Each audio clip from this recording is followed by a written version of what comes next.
Segera download yang Quran disebut oleh Tadabbur, Al-Quran, dia meraih tafsir kebaikan. dalam genggaman Contoh, Anda. bulan Ramadan adalah bulan Al-Quran. Bismillahirrahmanirrahim. Assalamualaikum warahmatullahi wabarakatuh.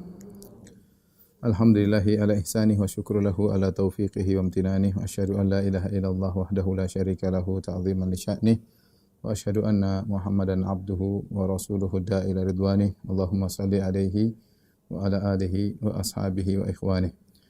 Para ikhwan akhwat, para jamaah Masjid As-Sunnah Bintaro yang dirahmati oleh Allah Subhanahu wa taala. Pada kesempatan kali ini kita melanjutkan bahasan kita tentang Sufiyah, sejarah dan pemikirannya.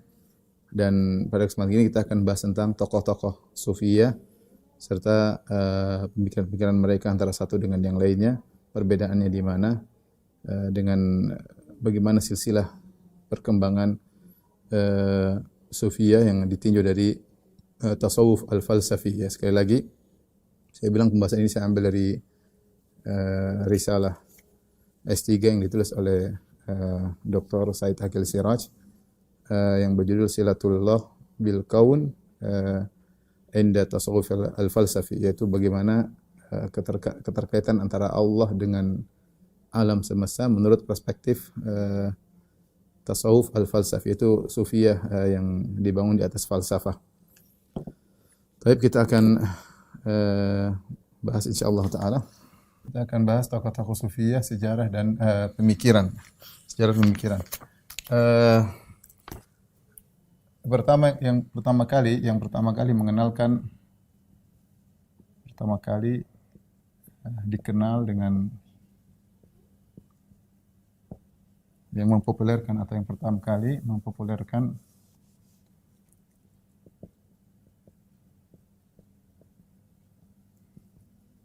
istilah Sufi atau at-tasawuf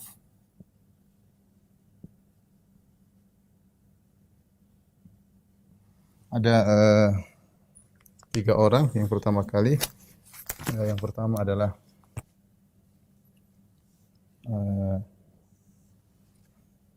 Jabir bin Hayyan, ya.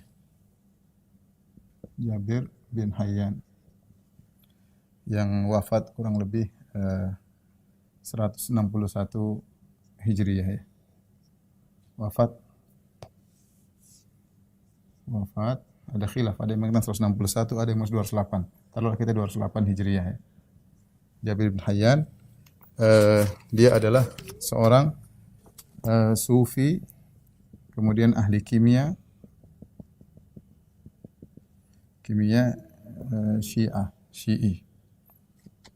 Syiah, filsuf. Ini terkumpul pada dia 4 ciri. Dia sufi, kemudian ahli kimia, Syiah dan filsuf. Ibnu Khaldun berkata tentang dia, kata Ibnu Khaldun, qala Ibnu Khaldun, kabirus sahara fi hadhil millah. Kabirus sahara fi hadhil millah. Artinya penyihir besar, ya. Bosnya penyihir. Gembong para penyihir di agama ini, ya. Karena dia dikenal juga ahli sihir, karena dia ahli kimia. Dia menggunakan benda-benda, menggunakan serbuk-serbuk dan semisalnya dalam kegiatannya, ya. Dan dia diakui oleh orang-orang Syiah sebagai pengikut Syiah, bahkan Syiah yang parah, ya. Hanya saja dia menampakkan dirinya dengan kezuhudan, ya, dengan memakai baju-baju orang sufi. Saya bacakan perkataan Dr. Said Aqil Siraj, nastati an najzim bi anna Jabir bin Hayyan Syi'i mughalin ghanusin kabir sahirun khatir, ya, wa kana mudhiran taqashshuf wa tazahhud bi libsis suf, ya. Artinya Dr. Said Aqil Siraj berkata, kita bisa memastikan bahwasanya Jabir bin Hayyan, tokoh sufi ini adalah seorang Syiah yang ekstrim. Ghanus, yaitu mazhab Yunani, Ghanus, ya. pengikut mazhab Yunani, kemudian sahirun khatir, penyihir yang berbahaya, dan dia menampakkan kezuhudan ya dalam pakaiannya dan memakai baju sufiyah. Jadi ini yang mempopulerkan di Kufah ya, mempopulerkan di Kufah tentang istilah sufi atau tasawuf. Yang pertama dipopulerkan oleh Jabir bin Hayyan. Kemudian yang kedua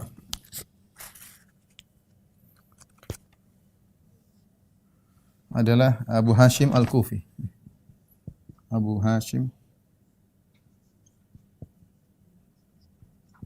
Al-Kufi. Abu Hashim Al-Kufi wafat 150 ya. Wafat 150 Hijri. Dia berpendapat tentang hulul dan ittihad ya. Pemikirannya ada al-hulul, nanti akan kita jelaskan ya. Al-hulul, al-ittihad,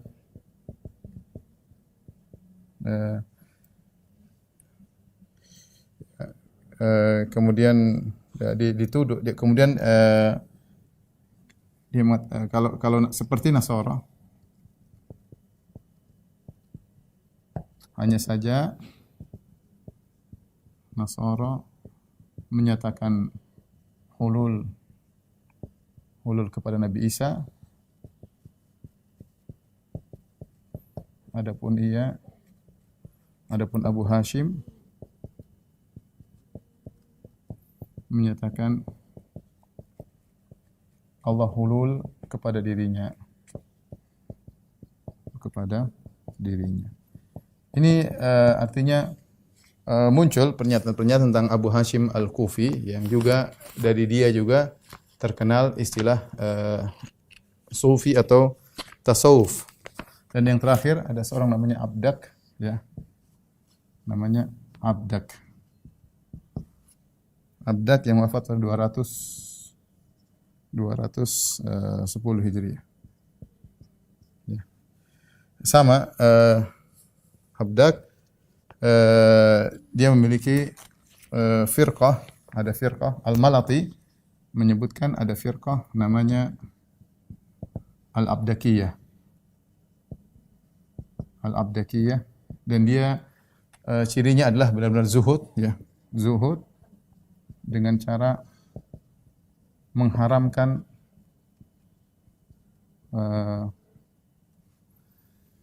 seluruh perkara dunia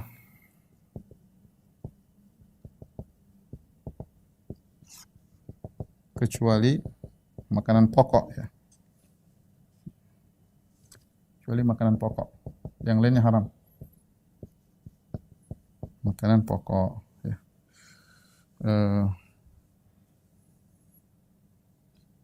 Dan dia adalah Syiah ya. Asalnya dia adalah Syiah. Ini orang juga Syiah. Dari Kufah, dan dia mentenarkan Sufiyah di Baghdad ya. Dia meninggalkan berpindah dari Kufah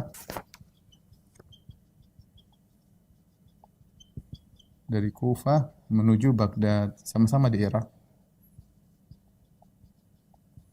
Lalu mempopulerkan Sufiyah, istilah Sufi di Baghdad. Oleh karenanya sudah kita jelas pada pertemuan lalu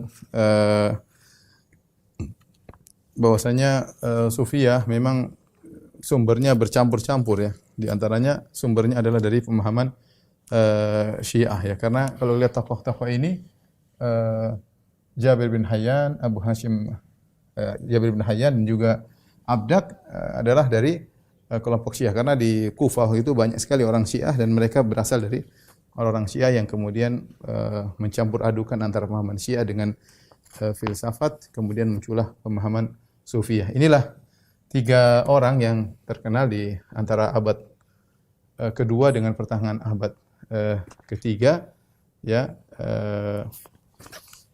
dari abad kedua hingga awal abad ketiga.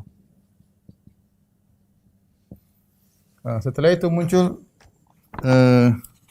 generasi baru. Generasi baru. Perpanjangan tangan dari mereka. Ya. Generasi baru yang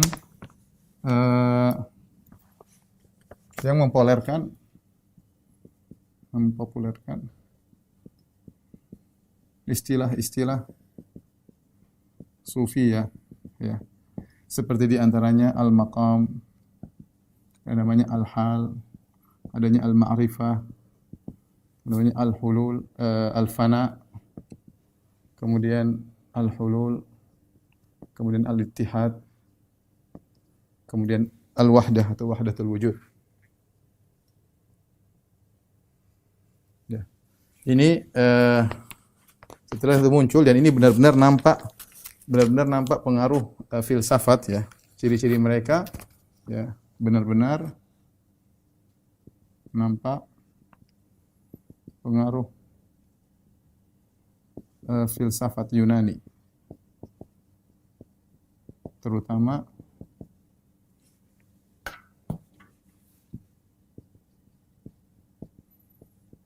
Platonis ya.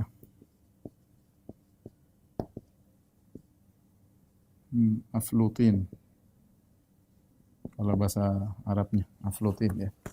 Yang memiliki teori al-faid al-ilahi. Ini sudah pernah saya bahas ketika membahas tentang masalah pengaruh filsafat. Adapun tokoh-tokohnya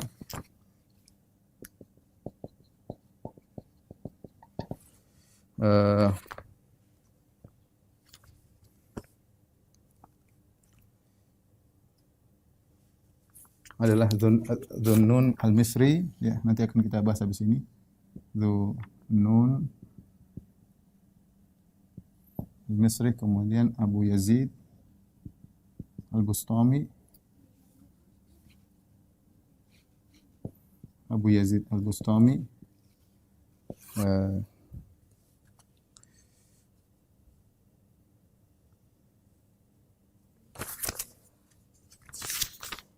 kemudian Al-Hallaj, kemudian yang top adalah Ibnu Arabi ya. Arabi ya. Mereka ini tokoh-tokoh sufi ini ya, membuat istilah-istilah berlawanan dengan istilah-istilah yang diucapkan oleh ahli fikih. Yang ahli fikih punya istilah-istilah masalah usul fikih, masalah fikih.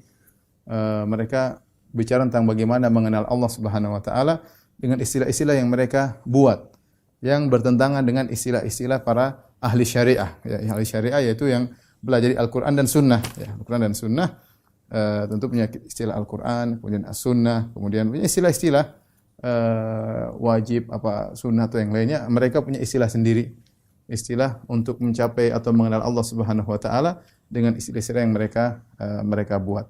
Insyaallah kita akan menjelaskan tentang mereka-mereka ini ya, karena dari mereka-mereka ini ada perbedaan pandangan tentang kaitan mereka dengan kaitan seorang dengan hubungan seorang dengan Allah Subhanahu wa taala. Insyaallah habis ini akan kita jelaskan. Tolong dihapus. Tapi kita akan bahas tentang tokoh-tokoh sufi dan pemikirannya ya.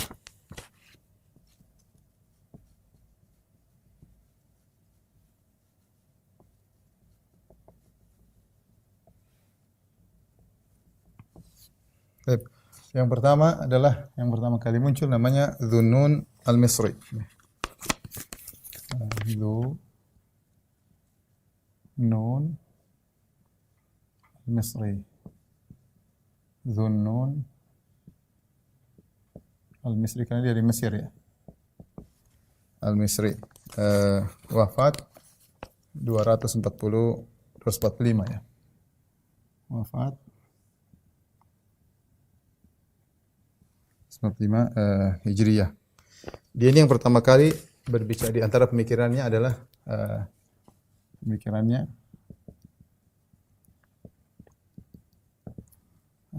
yang pertama kali berbicara tentang maqam, ya, al-maqam dan ahwal, al-maqamat, ya, dan al-ahwal. Ini istilah-istilah sufiyah, ya. Al-maqam maksud mereka adalah bagaimana seperti firman Allah, liman khafa maqama rabbih, ya. Yaitu as-salik, seorang yang ingin jadi sufi dia harus melewati berbagai macam tahapan-tahapan, di antaranya ada namanya al-maqam, adanya hal, ya. Saya juga tidak begitu paham tentang istilah mereka, ya. Mereka punya istilah-istilah yang mereka buat definisi, terkadang definisi mereka berbeda-beda di antara mereka. Tapi dia yang pertama kali mempopulerkan istilah ini, ya. Kemudian dia juga yang berkata asal penciptaan adalah Nur Muhammad, ya. Nur Muhammad. Ini berasal dari Dhunnun al-Masri. Kemudian dia punya nazariyah atau teori teori al-ma'rifah. Teori al-ma'rifah. Kata dia, al-ma'rifah yaitu mengenal Allah. Maksudnya mengenal Allah. Teori ma'rifah, kata dia, ma'rifah ada terbagi menjadi tiga. Terbagi tiga. Ada namanya ma'rifatul ammah. Yaitu ma'rifatnya orang umum. Orang awam. Ma'rifat orang Arab. Kemudian yang kedua adalah ma'rifatul mutakallimin.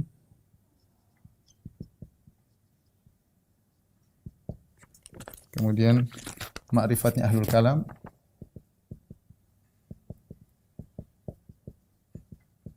Kita tahu ma'rifatnya ahlul kalam, mereka punya teori sendiri seperti teori apa namanya? Dalil a'rad misalnya, ya. Ini sudah kita bahas dalam asma wa sifat, ya.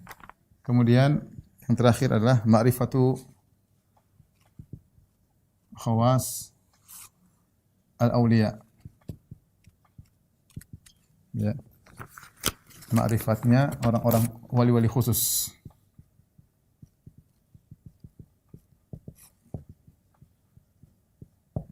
Ya.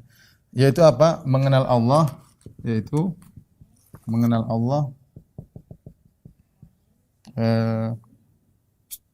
apa namanya, dengan hati langsung tanpa perantara. Tanpa perantara. Ya, dia ingin bedakan antara ma'rifat mutakallimin dengan ma'rifatul ammah. Ini semuanya mengenal Allah dengan perantara.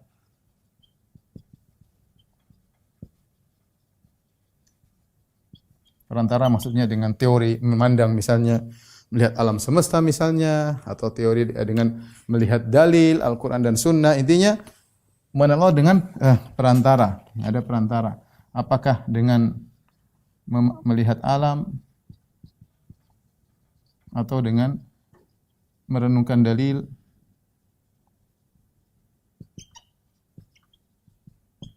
Adapun dia tidak, ya. Ma'rifat yang paling tinggi ini, ma'rifat yang paling top adalah mengenal Allah dengan hati langsung tanpa perantara. Ini teorinya Dhunnun, ya. Kemudian dia juga punya teori al-mahabbah, ya.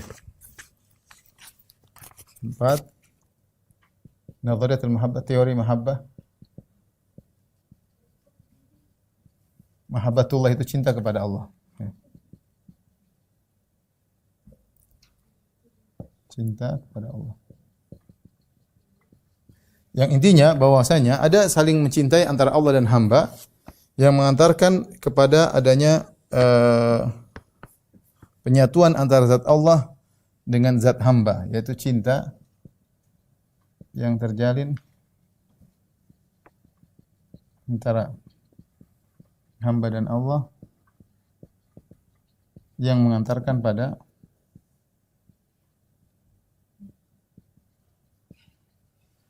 tenggelamnya atau menyatunya ya zat Allah dengan zatnya ya.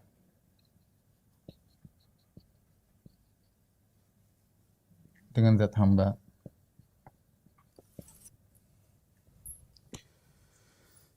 Kemudian juga dia yang pertama kali memperkenalkan tentang definisi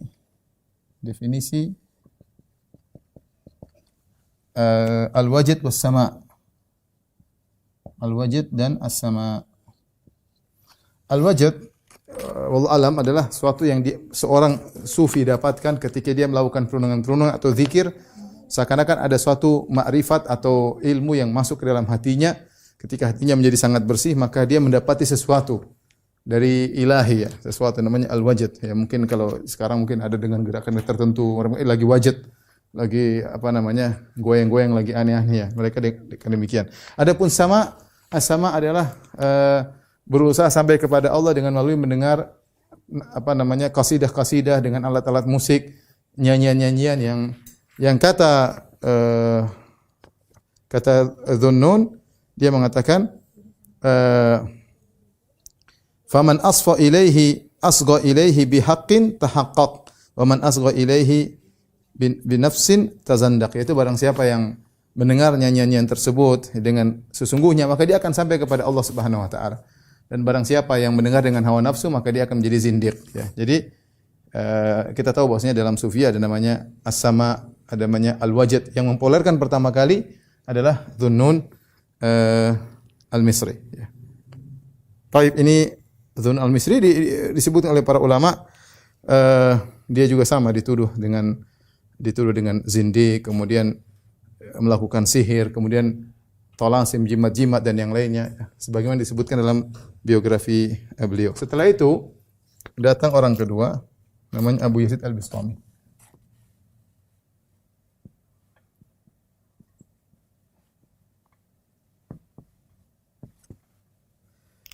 Abu Yazid al-Bistami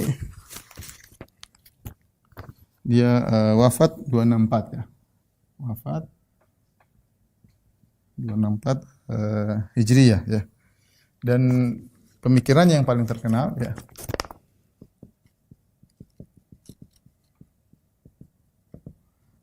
yang pertama kali mempopulerkan istilah fana. Istilah al-fana. Al-fana. Apa maksud dari al-fana ya? Al-fana yaitu suqutu ma siwallah ya bihaitsu la ya'rifu sufi musyahidan illa haqiqatan wahidah. Yaitu ya kalau saya terjemahkan fana adalah hilangnya atau gugurnya, hilangnya atau jatuhnya seluruh selain Allah atau gugurnya semua selain Allah. Ini seorang sufi ketika dia berzikir, dia mengadakan perundungan-perundungan, maka dia akan sampai pada derajat al-fana, yaitu semua yang selain Allah akan hilang, akan sirna atau sirna semua selain Allah, di mana sang sufi tidak menyaksikan, tidak melihat atau tidak menyaksikan kecuali satu hakikat. Kecuali satu hakikat, yaitu Allah. Yaitu Allah ya. Bahkan ia pun tidak menyaksikan dirinya sendiri. Saking tenggelam ya dalam zikirnya tersebut. Ya, ketika itu bersatulah sehingga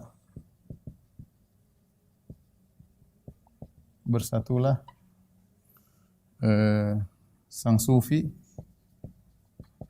dengan Allah ya, dengan persatuan yang sempurna.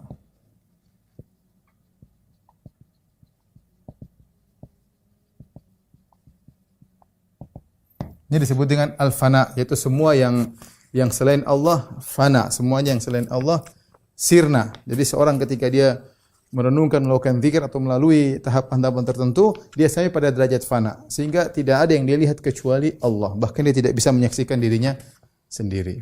Ya. Ini definisi yang mereka sampaikan dan disampaikan oleh Dr. Said Aqil Siraj bahwasanya ini adalah pemikiran, beliau juga nukil dari para ulama yang lain, bahwasanya pemikiran diambil dari India. Ada namanya dhyana, ada namanya samadhi, ya. Dhyana maksudnya meditasi. Kemudian samadhi itu yang disebut dengan fana, yaitu semuanya hilang sehingga bersatu dengan Sang Pencipta. Ini juga diambil dari dari agama Buddha yang disebut dengan nirvana, ya, nirvana, di mana seorang kemudian membersihkan dirinya sampai dia menyatu mungkin dengan Sang Pencipta, ya, wallahu alam. Karena memang disebutkan si Abu Yazid Al-Bustami punya guru namanya Abu Ali Sindi. Abu Ali As-Sindi ini berasal dari India. Sindi maksudnya India. Sehingga dia terpengaruh sehingga memiliki pemikiran seperti ini. Ini awal dari munculnya akidah Ittihadiyah.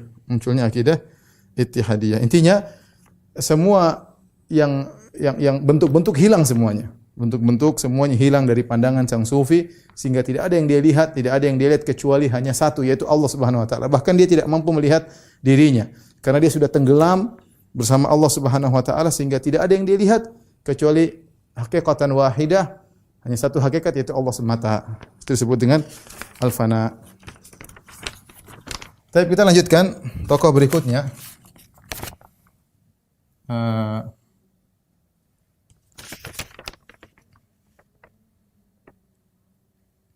Oleh karenanya Abu Yazid Al-Bustami, saya lupa, dia mengatakan di antara perkataan yang masyhur,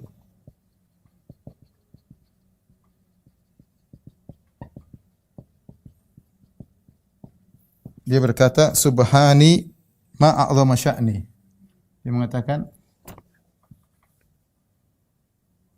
subhani ma a'zama sya'ni, yaitu maha suci aku, sungguh agung kedudukanku, yaitu bahasa gampangannya maha suci aku,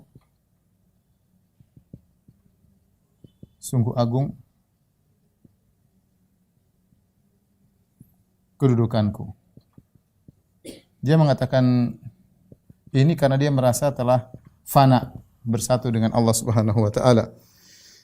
Kemudian juga dia pernah berkata, innani anallah, ya. Inni anal ilah, dia mengatakan inni anal ilah atau inni anallah la ilaha illa ana fa'budun. Inni anallah la ilaha illa ana fa'budun. Aku ini adalah Allah, tidak ada sembahan yang berhak disembah kecuali aku, maka sembahlah aku. Ya, ini perkataan Allah, tapi dia ucapkan karena dia merasa telah bersatu dengan Allah Subhanahu wa taala sehingga orang yang mendengar perkataan dia mengatakan orang gila. Abu Yazid telah gila, ya. Tapi sebelum saya lanjutkan, Ibnu Taimiyah punya pandangan sendiri tentang Abu Yazid Al-Bustami. Karena Abu Yazid tidak didapati dia punya tulisan dari tulisan dia sendiri. Yang ada orang menukil-nukil dari beliau. Sehingga Ibnu Taimiyah mengatakan banyak penukilan yang didustakan dari Abu Yazid Al-Bustami dan ada kesalahan dia. Tapi tidak bisa dipastikan bahwasanya ini semua perkataan dia karena memang tidak dapat langsung dari perkataan, tapi ada orang yang menukil dan menisbahkan kepada Abu Yazid Al-Bustami. Ala kulli hal, inilah yang sampai kepada kita perkataan-perkataan Abu Yazid Al-Bustami. Baik, yang ketiga Al-Hallaj. Itu Al-Hallaj yang masyhur, ya, yang aku sebagai Tuhan juga, ya.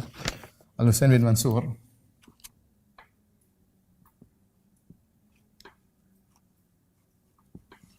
Al-Hallaj wafat pada tahun 309 Hijriah.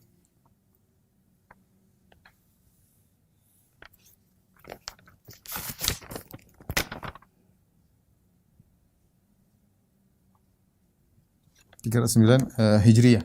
Al-Hallaj dia lebih ekstrim lagi daripada Abu Yazid Al-Bustami, ya. Disebutkan dalam biografi dia, dia umur 16 tahun sudah hafal Quran, cemerlang, eh, kemudian dia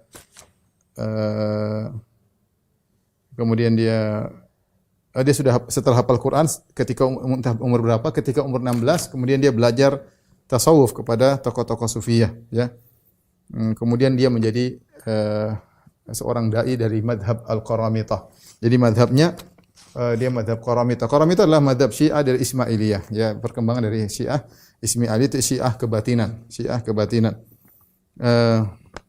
Disebutkan dia ditangkap 3 kali karena pemikiran yang berbahaya. Akhirnya Al-Hallaj ini ditangkap sampai 3 kali. Tangkap pertama dia lolos, tangkap kedua, kemudian dihukum berapa tahun-tahun, kemudian dia lolos lagi, ditangkap ketiga, akhirnya dihukum kafir zindik oleh para ulama, para fuqaha di zamannya. Akhirnya dia dibunuh, ya, dengan dipotong kedua tangannya, dipotong kedua kakinya, kemudian disalib atau yang lainnya. Intinya dia dibunuh karena kezindikannya. Kita akan lihat bagaimana pemikiran Al-Hallaj, ya. Al-Hallaj, ya, dia pemikirannya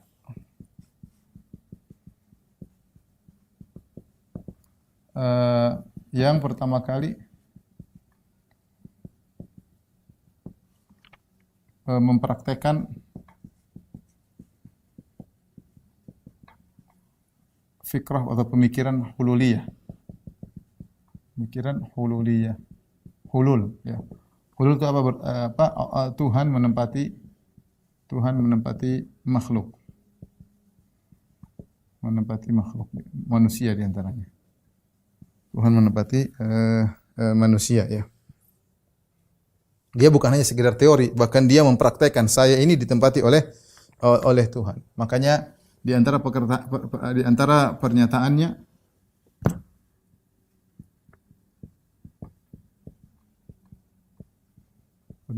dia berkata anal haq, kata dia anal haq, yaitu aku adalah Tuhan, ya. Aku adalah Tuhan. Dia berani mengatakan demikian. Dia terang-terangan mengatakan demikian, ya. Kemudian pemikiran juga di antaranya pemikiran Nur Muhammadi. Ya, pemikiran Nur Al-Muhammadi, ya. Nur Muhammad maksudnya. Nur Muhammad. Ini kemungkinan dia mengambil dari Zunnun, ya, tapi dia kembangkan. Jadi menurut dia Muhammad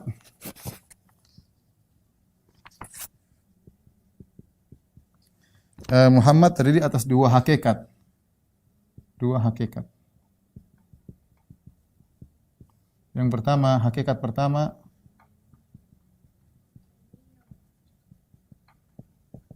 yaitu adalah azali, ya. Azali, di mana nur sudah ada di zaman azali, sebelum alam. Dan dia qadim maksudnya tidak dulu dari tidak ada menjadi ada, namanya azali atau qadim. Azali atau qadim. Ya. Hakikat yang kedua, hadis. Itu baru. Jadi Muhammad terdiri dari 2 hakikat. Jadi Muhammad terdiri dari 2 hakikat. Muhammad sallallahu alaihi wasallam maksudnya terdiri dari 2 hakikat. Hakikat pertama adalah azali qadim, yaitu nur. Nur yang sudah ada di zaman azali sebelum adanya alam. Hakikat yang baru yaitu sebagai nabi yang diutus Allah. Itu berupa jasad. Ini ikhwan, ini masih ada sampai sekarang, ya. Sampai sekarang di ceramah-ceramah di YouTube ada sebagian orang-orang sufi yang tetap dan saya sudah bahas di ajaran mazhab Syafi'i yang ditinggalkan secara khusus tentang masalah Nur Muhammad. Rupanya pemikiran ini dari Al-Hallaj, sebelumnya dari Zunnun Al-Misri, ya, dari Al-Hallaj. Jadi kata dia Nur Muhammad yang qadim ini yang sudah ada di zaman azali merupakan sumber segala makrifah. sumber segala pengetahuan.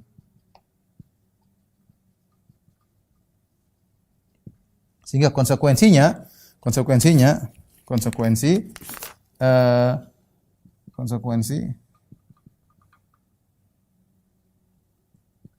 semua agama berasal dari satu sumber yang sama, yaitu Nur Muhammad. Oleh karenanya, dia mengatakan semua agama benar. Al-Hallaj mengatakan semua agama benar. Inilah sering dipakai oleh orang-orang liberal ya. Nanti mungkin akan disinggung ya. Al-Hallaj mengatakan semua agama adalah benar.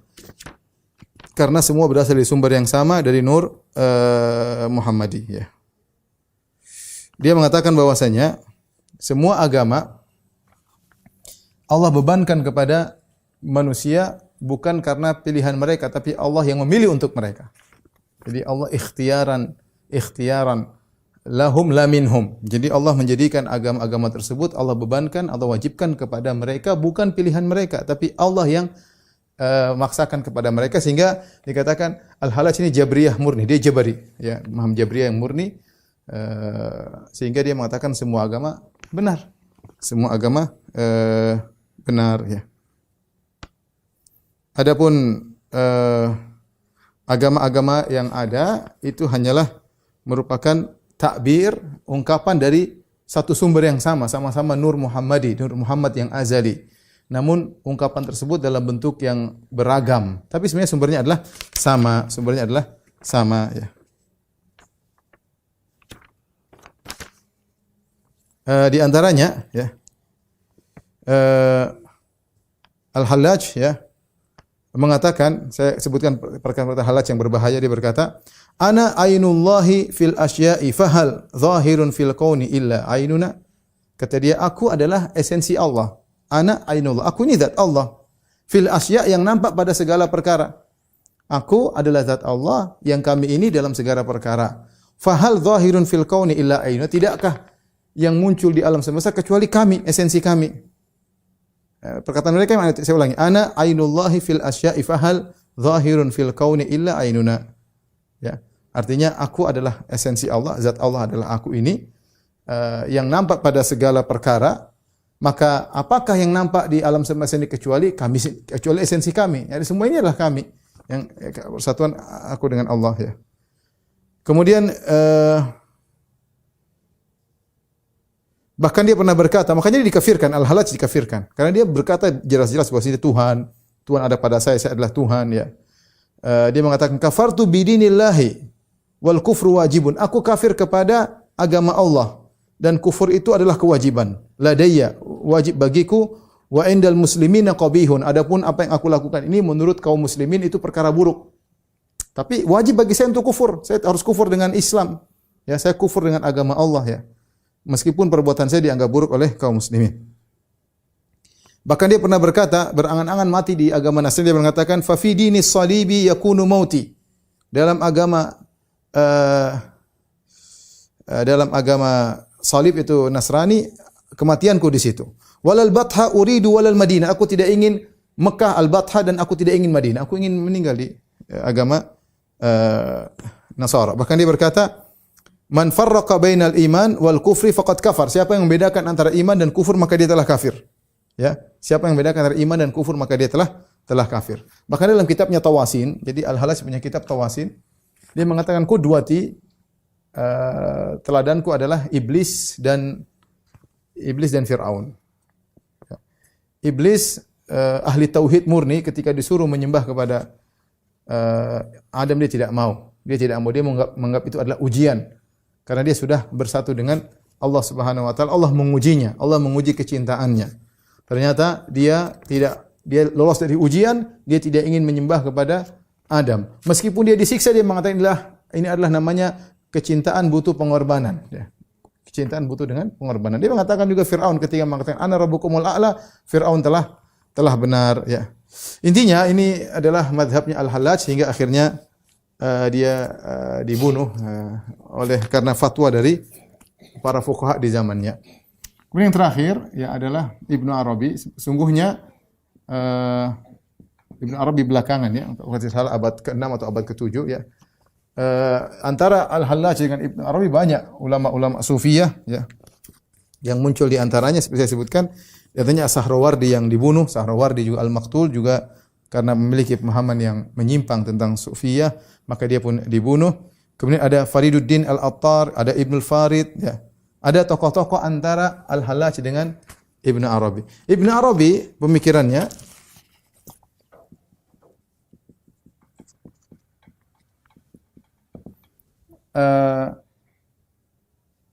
dia yang paling top dalam bukan dia yang pertama kali, tapi dia yang paling top mempopulerkan paham wahdatul wujud. Wahdatul wujud ya.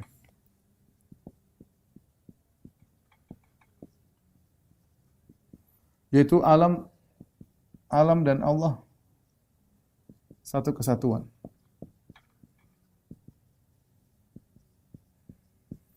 Inilah wahdatul wujud yang Ibnu Arabi punya buku terkenal adalah Futuhatul Makkiyah dengan Fususul Hikam. Yang dia mengatakan war rabbu abdun wal abdu rabbun ya laita syi'ri manil mukallaf. Tuhan adalah hamba, hamba adalah Tuhan. Kalau gitu siapa yang dibebani untuk melakukan syariat? Dan dia punya buku juga Fususul Hikam yang sudah sering kita sebutkan. Yang dalam kitab tersebut dia mengatakan Fir'aun ketika mengatakan ana rabbukumul a'la, aku adalah Tuhan kalian yang maha tinggi, maka Fir'aun telah benar dan tepat karena alam semesta ini adalah Allah juga. Ibarat dia alam semesta dan Allah itu ibarat lautan yang penuh dengan ombak. Ombak bermacam-macam, ombak besar, ombak kecil, ada gerakan-gerakan, tapi semuanya adalah laut. Kita ini semua alam semesta adalah Allah. Hanya ada penampakan-penampakan yang berbeda-beda yang semuanya kembali kepada Allah. Dan kalau kita teliti, benar-benar ini kembali kepada filsafat Platon ya. Filsafat Platonis ya, yaitu yang memiliki teori al-faid al-ilahi.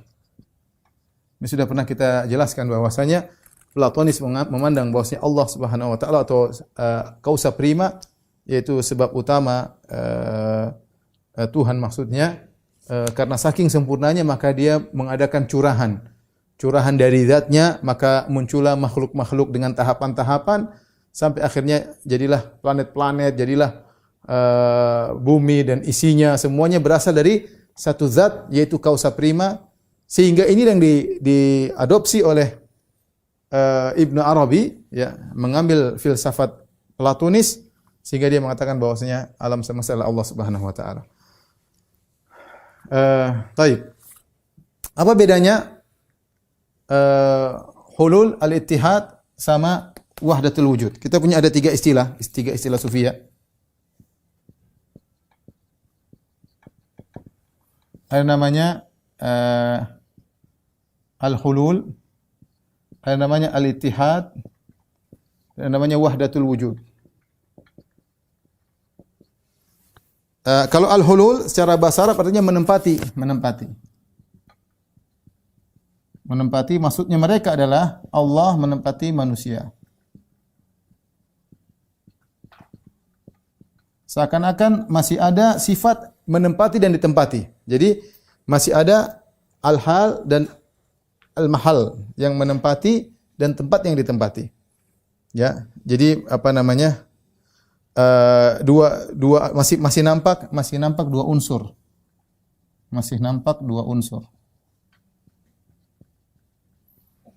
Gampangannya sebagaimana dijelaskan oleh Dr. Said Agil Siraj bahwasanya al-ilah qadim, ilah Tuhan qadim menempati manusia yang hadis, menempati al-halaj misalnya. Maka jadilah al-halaj manusia ilahi, manusia tapi ada sifat ketuhanan. Tapi dia manusia tapi ada sifat ketuhanan. Ya, jadi masih ada dua unsur. Ya, hanya saja ilah menempati sang manusia. Ini namanya al-hulul. Al-ittihad, bedanya apa al-ittihad? Dua unsur bersatu lalu tidak terbedakan. Dan ini mazhab yang dibawa oleh Abu Yazid Al-Bustami dari al-fana, dia memiliki tadi al-fana yaitu suqutu ma siwallah, semua yang selain Allah gugur, fana, ya, bihaitsu anna sufi la yusyahid illa dzatan illa haqiqatan wahidah. Ketika semua sudah fana, dia tidak menyaksikan kecuali Allah Subhanahu wa taala, di mana dia bersatu dengan Allah Subhanahu wa taala. Jadi dua unsur bersatu sehingga tidak terbedakan. Sehingga dia tidak bisa melihat dirinya lagi. Yang dilihat hanyalah Allah Subhanahu wa taala. Jadi dua unsur bersatu tidak bisa terbedakan lagi, ya.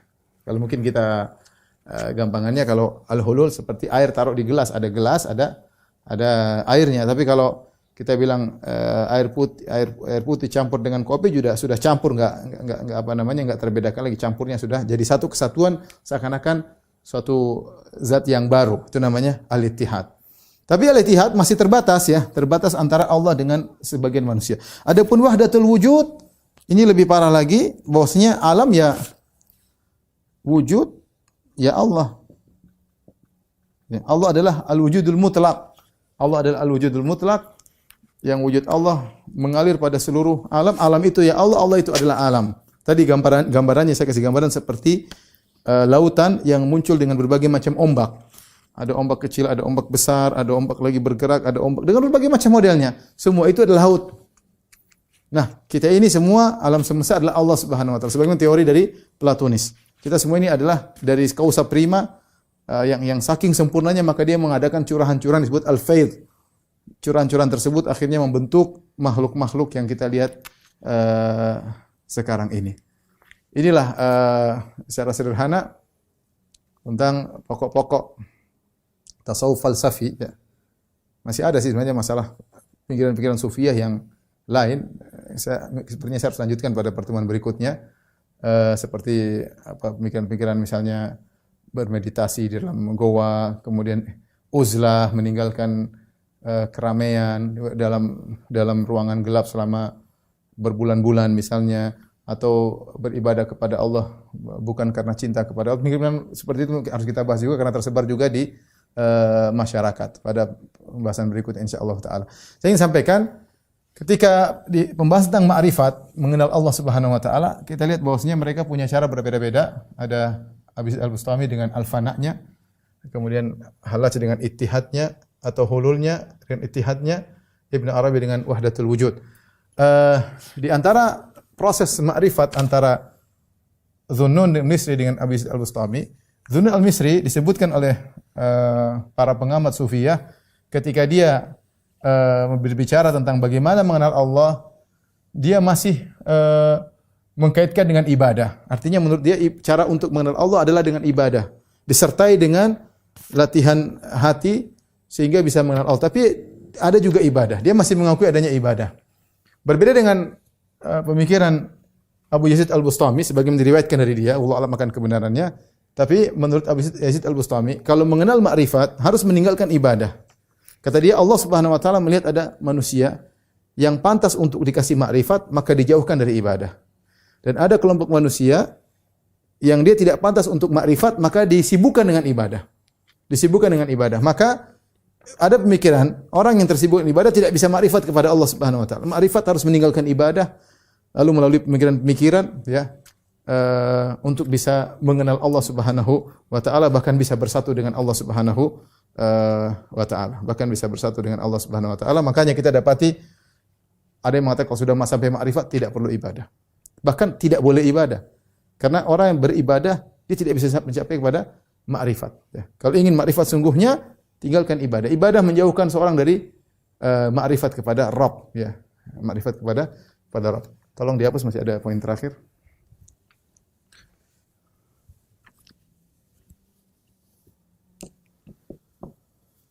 Sekali lagi saya katakan kepada ikhwan-ikhwan, kalau ingin baca tentang apa yang saya sampaikan, ini semua intisari dari buku Dr. Said Agil Siraj, Silatullah bil Qaun fi Tasawuf Falsafi, karena beliau telah menyusun dengan begitu indahnya. Saya rasa buku ini paling terbaik yang pernah saya baca. Saya ada baca beberapa buku, ya, di antara juga buku karya Ihsan Ilahi Zahir tentang 2 buku tentang Sufiyah, kemudian dengan macam-macam Sufiyah, ya. Kemudian buku yang saya bawa juga, dan ini buku yang ketiga, bukunya Dr. Said Agil Siraj. Rasanya yang paling bagus ketika membahas tentang masalah tasawuf dari sisi filsafat, bagaimana pengaruhnya tasawuf dengan filsafat. Taib, yang terakhir kita ingin sampaikan tentang masalah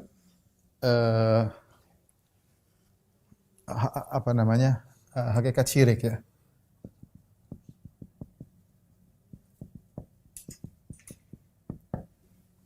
Hakikat syirik di antaranya adalah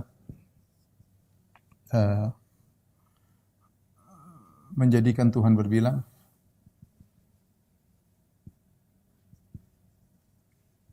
ini syirik, atau di antaranya juga menyamakan makhluk dengan Tuhan atau sebaliknya. Ini juga syirik. Di antaranya adalah mengambil perantara atau menjadikan perantara,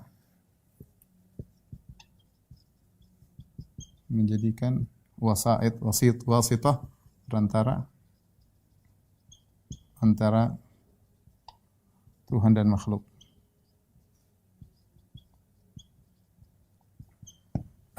Kalau kita lihat ya, perhatikan perantara yang Allah adakan antara Allah dengan makhluk ya.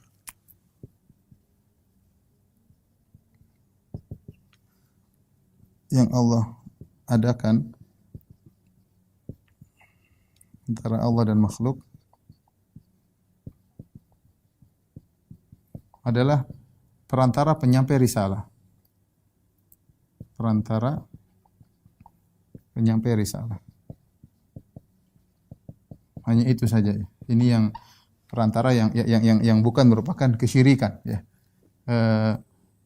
Perantara penyampai risalah antara malaikat maupun para rasul. Para rasul. Ini adalah atau saya boleh kata ini perantara yang dibolehkan ya. Saya boleh. Ini perantara yang benar. Ya, karena Allah Subhanahu wa taala tidak menyampaikan langsung kepada makhluk, tapi melalui perantara yang Allah utus, baik malaikat ataupun para nabi. Adapun menjadikan perantara yang syirik ada dua, yaitu menjadikan perantara dalam peribadatan, mengambil perantara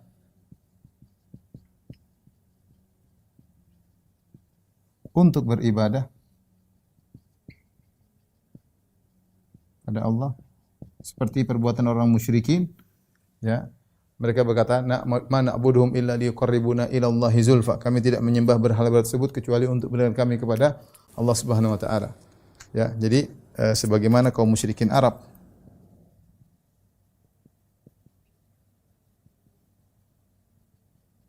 Kita kalau ingin beribadah, langsung aja beribadah kepada Allah, mudah.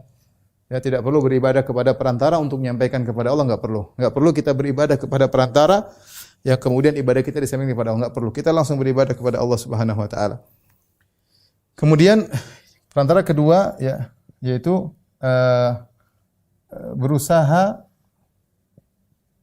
untuk ya bersatu secara zat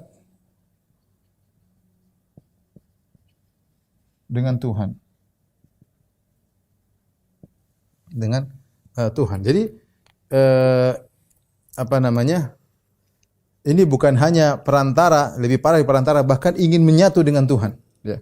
Bahkan ingin menyatu dengan Tuhan. Lebih parah dari sekedar perantara. Ya. Bukan hanya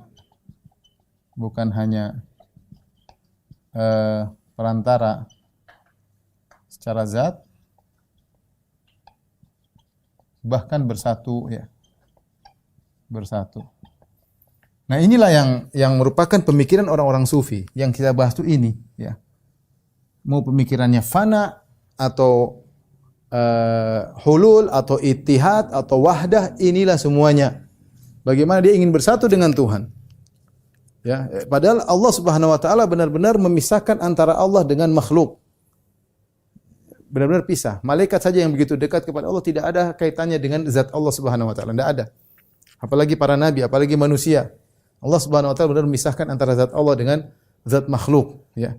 Sementara orang sufi berusaha bersatu dengan Tuhan, ya. Maka mereka terjerumus dari sisi kesyirikan di sini, ya, kesyirikan bukan hanya perantara dalam zat, ya, tapi bahkan langsung ingin bersatu dengan Allah Subhanahu wa taala, maka mereka terjerumus dalam kesyirikan dengan berbagai macam metode mereka, metode para sufi untuk bersatu dengan Allah secara zat, baik dengan fana atau hulul, ittihad atau wahdatul wujud.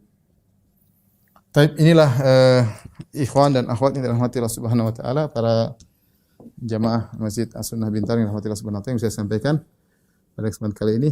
Taib, Allah alam bisawab, ini saja yang saya sampaikan. Semoga bermanfaat. Kurang lebihnya saya mohon maaf. Subhanakallah bihamdik asyhadu an la ilaha illa anta astaghfiruka wa atubu ilaik. Assalamualaikum warahmatullahi wabarakatuh.